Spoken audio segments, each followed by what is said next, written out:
E aí pessoal, tudo bom? Seja muito bem-vindo novamente ao nosso canal Resenha Cinema e Games.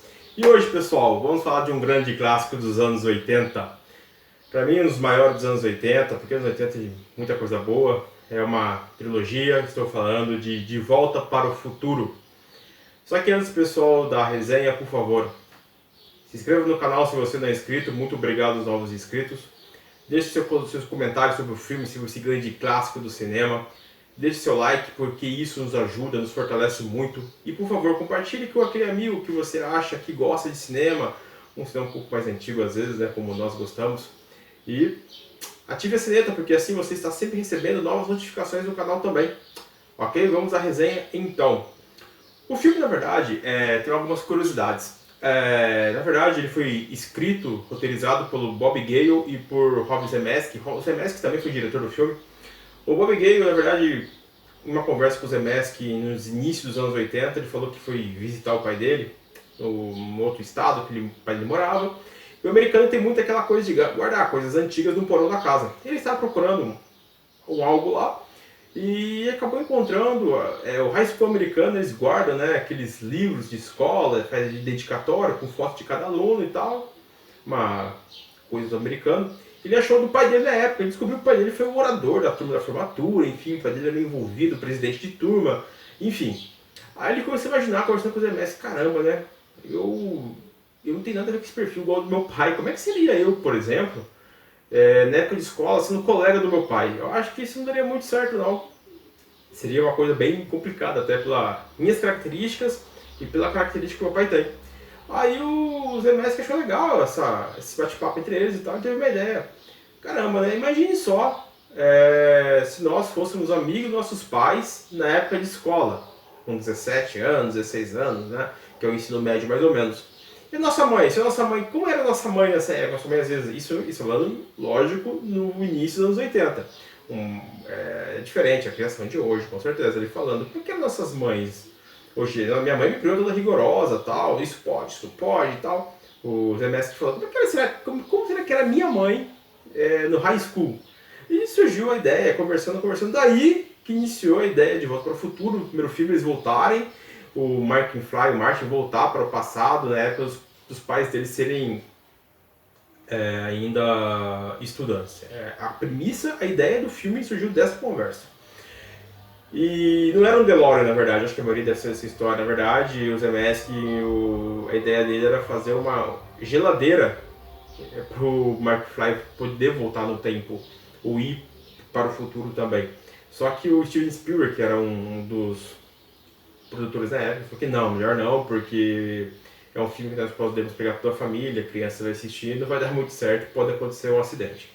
A ideia de trazer o Michael J. Fox sempre foi a ideia principal, ele ser o astro do filme. Porém, na época ele gravava uma série norte-americana, que não me recordo agora, e ele não conseguia consolidar, não tinha tempo para fazer a gravação dos filmes, porque a logística era longe, enfim. Aí quem ficou com o papel foi o Eric Stoltz.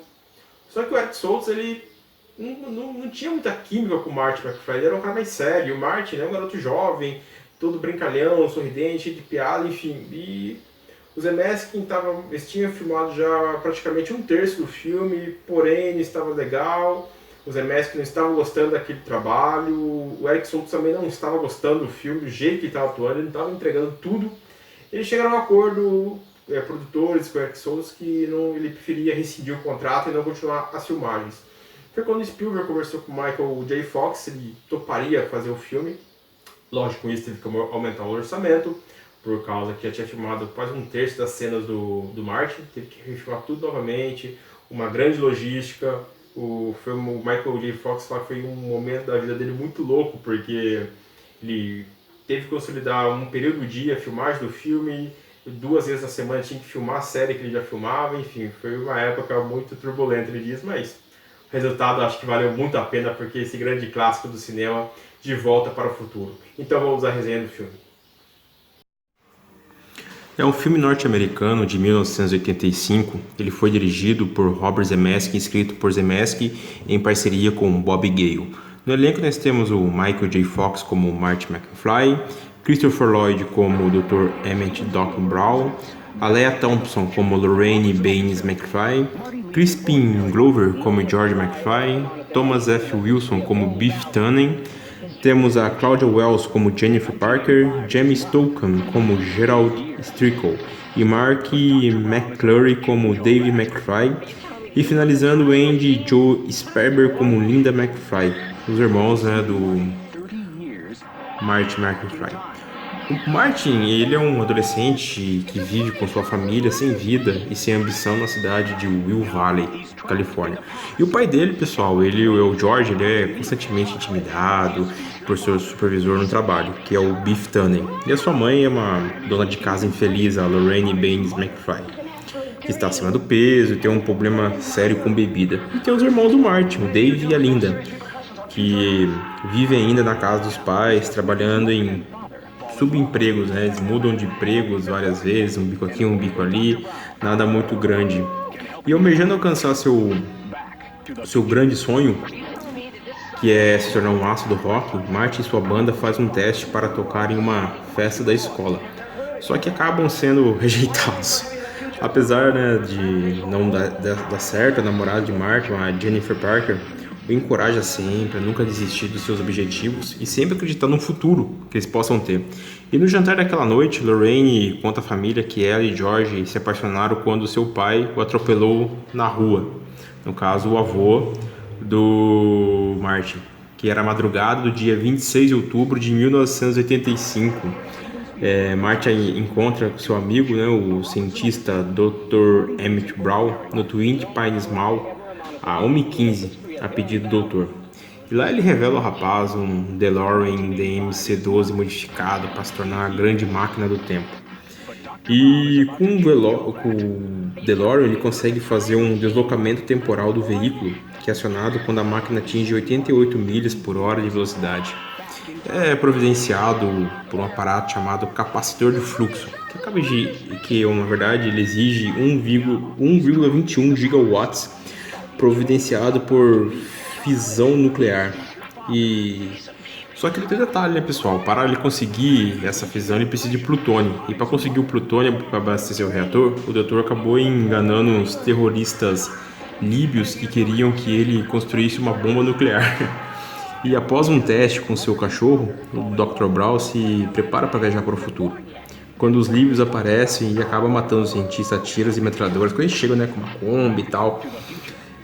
E nessa, o Martin ele tenta escapar no DeLorean, porém, durante a fuga, acaba alcançando a velocidade de 88 milhas por hora. Assim, ele é transportado para 5 de novembro de 1955. Uma data que o doutor havia programado no instrumento de navegação do DeLorean apenas como um exemplo. E sem plutônio, o carro eventualmente se desliga sozinho e Marty agora encontra-se preso em 1955. E o Marty acaba explorando o Rio Valley daquela década. Marty acidentalmente acaba encontrando com seu pai, George. George é um adolescente que é sempre intimidado por Biff. Quando George está prestes a ser atropelado pelo carro do pai de Lorraine, Martin o empurra e acaba o salvando. Assim, ele recebe o impacto em seu lugar. Só que, como resultado, a jovem Lorraine fica apaixonada por ele e não por George. E com isso, Martin fica perturbado pelos flertes dela e parte da residência dos Baines para encontrar o jovem Dr. Brown de 1955. E com isso, o rapaz eventualmente convence o incrédulo Emmett de que ele realmente é um viajante do tempo e pede sua ajuda para voltar para 1985. Só que o doutor explica que a única fonte de energia capaz de gerar 1,21 gigawatts é um raio. E com isso, o Martin então mostra a ele um panfleto que ele havia recebido no dia anterior da Praça do Relógio da Torre sobre um raio que havia atingido a torre do relógio da cidade.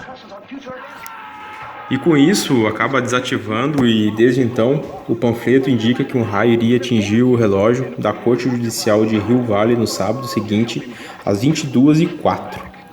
Com essa, vamos dizer assim, com essa informação privilegiada, o doutor cria um plano que acaba criando para fazer a energia do raio ser direcionada para o capacitor de fluxo do DeLorean.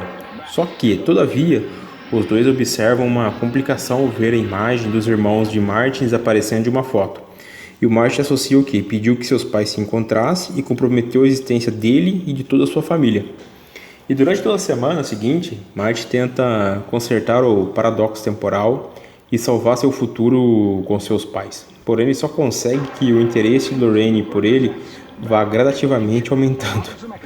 Para poder fazer os dois se apaixonarem, Marty acaba planejando fazer George resgatar Lorraine dos avanços sexuais encenados por ele na noite do baile. Assim, o encantamento do fundo do mar.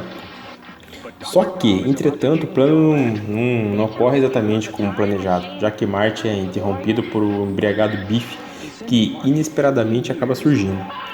E com isso que tira o Marty do carro e tenta beijar Lorraine à força. E o George aparece como planejado para resgatá-lo de Marty, só que ele acaba encontrando o Biff. Apesar dos ameaças de Biff, George abandona sua costumeira submissão e resolve enfrentá-lo pela primeira vez, dando-lhe um forte soco no rosto.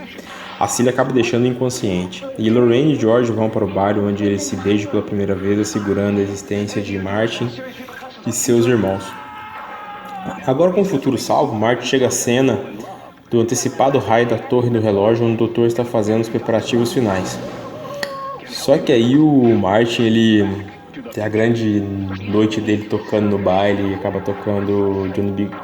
A Good é um som, né, da época muito avançado, ele toca muito com o pessoal da banda e é muito legal essa cena, cenas clássicas do filme. E após essa cena, Marty tenta avisá-lo sobre o assassinato de 1985 com uma carta. Porém, o doutor a rasga sem ler, com medo de alterar o seu futuro, né? Um enorme galho de árvore acidentalmente desconecta o arranjo dos fios do doutor para capturar a energia do raio. Porém, os dois acabam consertando as conexões para enviar Marty e o DeLorean de volta para 1985. Apesar de Marty chegar tarde demais para impedir que o doutor fosse baleado, o doutor acaba revelando que ele juntou os pedaços da carta e com isso descobriu sobre seu iminente assassinato. Assim, muniu-se previamente de um colete à prova de balas. Com isso, o doutor deixa Marty em sua casa e vai para o futuro. Marty acorda na manhã seguinte para descobrir que sua família melhorou significativamente e está mais feliz. Seus irmãos estão com bons empregos, Lorraine é magra e jovial, e um autoconfiante George é um autor de ficção científica de sucesso. Mas, notavelmente, George e Lorraine têm uma relação íntima que eles nunca tiveram. Enquanto isso, Biff se tornou um dono de uma oficina, além de agora ser submisso a George. No momento em que Marty reencontra Jennifer, o doutor aparece, insistindo que eles o acompanhem no futuro para resolver um problema com seus filhos. E com isso, o doutor no volante, Marty e Jennifer entram no melhorado DeLorean, agora com um carro voador, e vão para o futuro. E assim termina o primeiro De Volta para o Futuro, clássico do cinema. É isso aí, pessoal. Valeu, obrigado, até a próxima.